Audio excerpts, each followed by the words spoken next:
Syed. Excited now to talk to 15-year NFL quarterback Charlie Batch. You know him from his days in Pittsburgh with the Steelers and also started his career with the Detroit Lions. What has it been like watching the Lions turn things around so dramatically the last few years? It's been awesome to watch, to go through it and then have the chance to go up and watch them during that playoff game against Washington. Of course, the game didn't go the way that they hoped it would go, but the energy that was in the city, it was electric. And for me, this is because last year they were on the road.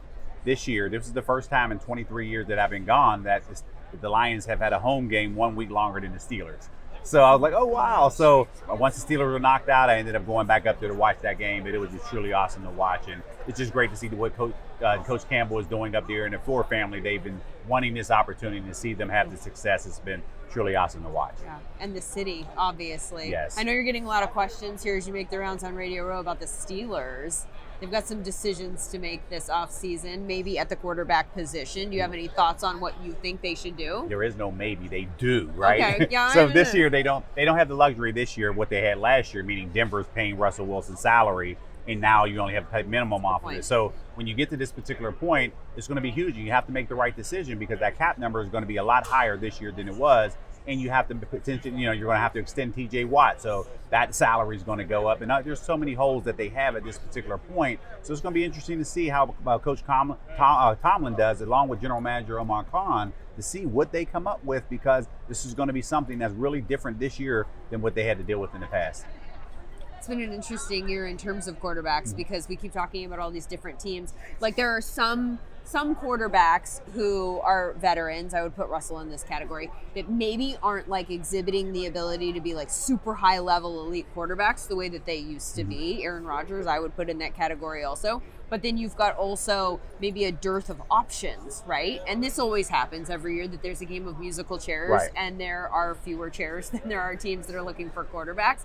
Does that impact, you think, the way that they should go in terms of just the lack of options out there? Might it be different in a different year? Yeah, well, I think this is something that they really haven't had to deal with in a long time, because they were spoiled with Ben Roethlisberger being there for 18 years. But now when you have this particular decision that has to be made, you're talking about a veteran in that particular. Russell can still throw the football, but can he move like he did before? Yeah, that's limited. But again, he does enough to get out of the pocket. But they have to make that decision, with Russell. Or, do you go with a young Justin Fields to say maybe there's a potential of being here for another 10 years? But again, what does the numbers look like? Ultimately, This is going to come down to the numbers game. And right now, when you look at just where you're at, drafting-wise, the top quarterbacks aren't going to be there for you. And then when you now have to go in with quarterback-needy teams, and Sam Darnold is the number one option out there, can you compete dollar-wise for what the other teams may offer him? So it's a lot of different moving pieces that are going to happen. And if you don't think that happens, then that means you have to now go out there and figure out between Justin Fields and Russell what you want to bring about. Let me ask you one follow-up question about that. With Sam Darnold, do you think, because I have long contended with him that we shouldn't throw him away because he wasn't in a good environment for so many years. We just never saw whether or not he could be good enough to compete with a good environment around him.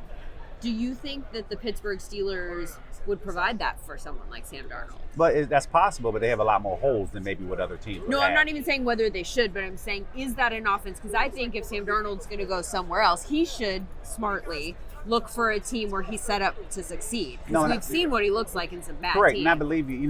We're saying the same thing in that manner when it comes to it.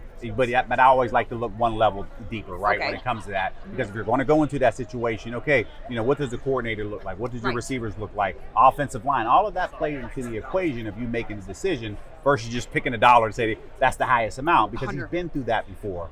Meaning you drafted high, you have multiple teams that you've been a part of, and there's no stability. And once you do have stability, you're like, wow, you have a monster year, and now you got to make a free agent change. So there's a lot of decisions that come with that as it relates to what the next move is for Sam.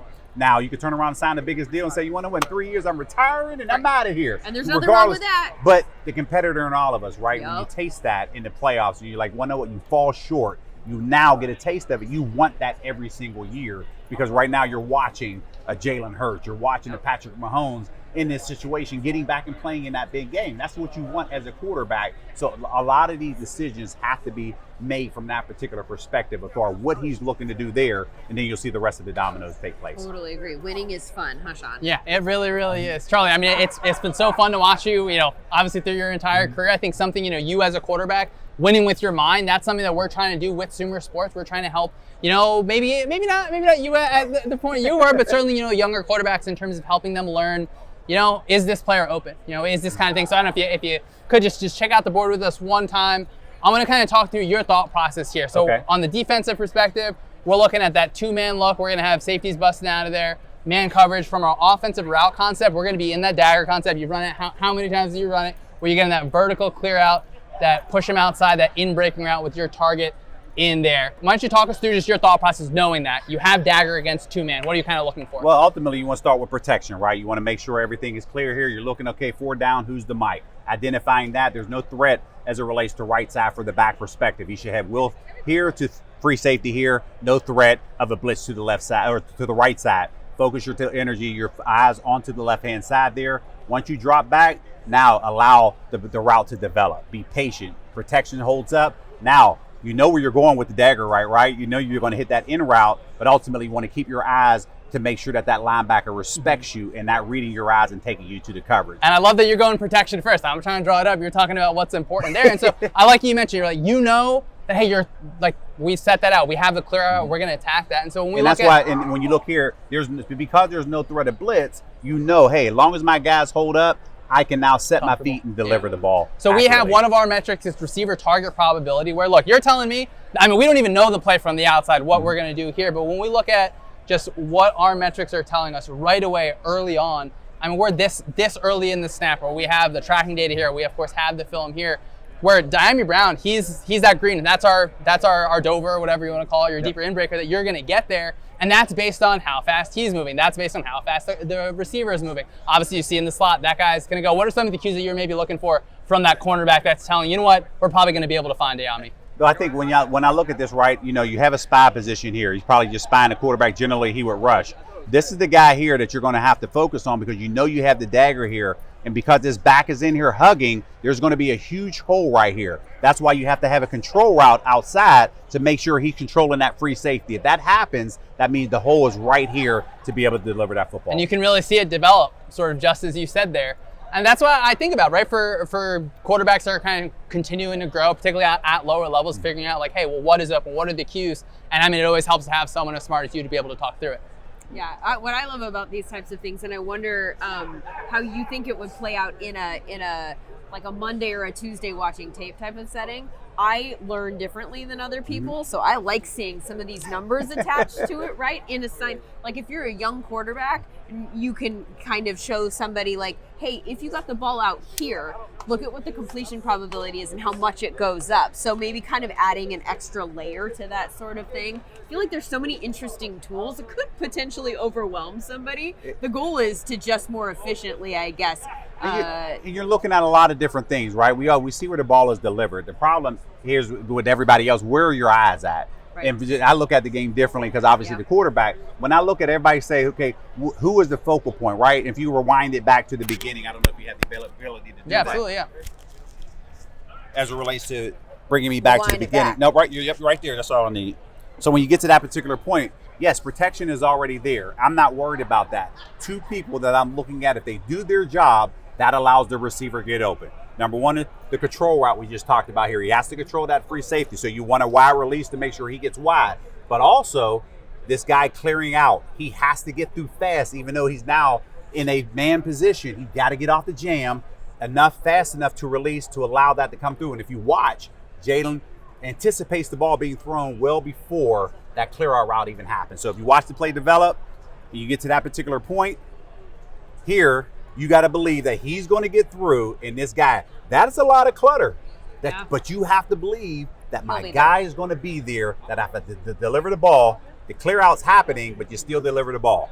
That right there is critical, but that's the confidence that he has, that I can set my feet, throw the football, and my guy's going to get open. As a rookie, the anticipation, Yes. the lack of need to, I mean, and I know that that's basic quarterbacking to a degree, like that's what it is. Just like he's going to be there, I'm going to throw to a spot, and I trust that. And that's one of those ones. I trust that he's going to get there. You Yeah. don't trust that he stumbles, because if he stumbles, the ball's thrown, it's an interception. Everybody's saying, what the quarterback thrown? What was he Right. looking at? Yep. But that's a lot of trust that happens by two other guys that aren't getting the football, causing his teammate to be open in this particular manner for a big play. This is fascinating. So we know how you watch football now when you're sitting on the couch with friends and family and watching these games. I wonder if they get to hear the inner monologue, or if are you a talker during games? Do you point things out, or are you just like a silent, take it all in? No, I watch it because I want to respect the people who are watching the game. I don't want to feel They like, would love it. but I don't want to feel like I'm overeducating people. I want them to Oh, okay. enjoy I their feel experience. overeducated. I would love to be overeducated. Overeducate me more frequently. But also, we're not, as a fan sitting at home, we don't get this view, right? True. So a lot of time when you're watching it, I can watch it based off the front on where Right. the ball is going to go, left or right. Yeah. Don't know a route, but you're based off of this. You're say ball's going to go to the left or ball's going to go into the middle of the field.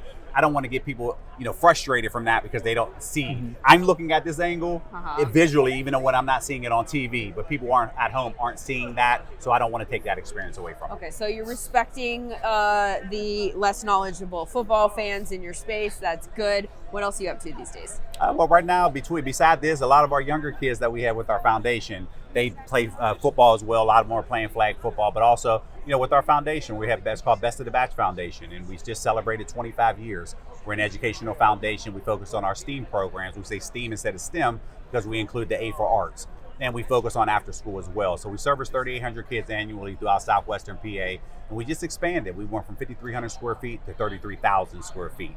So the kids that they come into the building, they don't want to leave, which is why we built it. So it's exciting to be able to put all these educational programs in the building and to be able to, allow them to fulfill their dreams and aspirations. And we're just hoping to be that small part.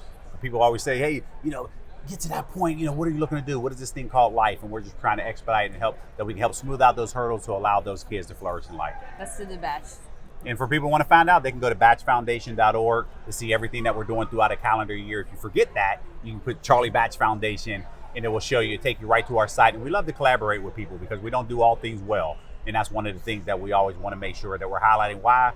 Because we're impacting kids. And if you're impacting kids, we want to make sure we highlight you, and we don't need any credit for that. Great stuff, Charlie. Thank you so much for your time. I appreciate it. Thank you.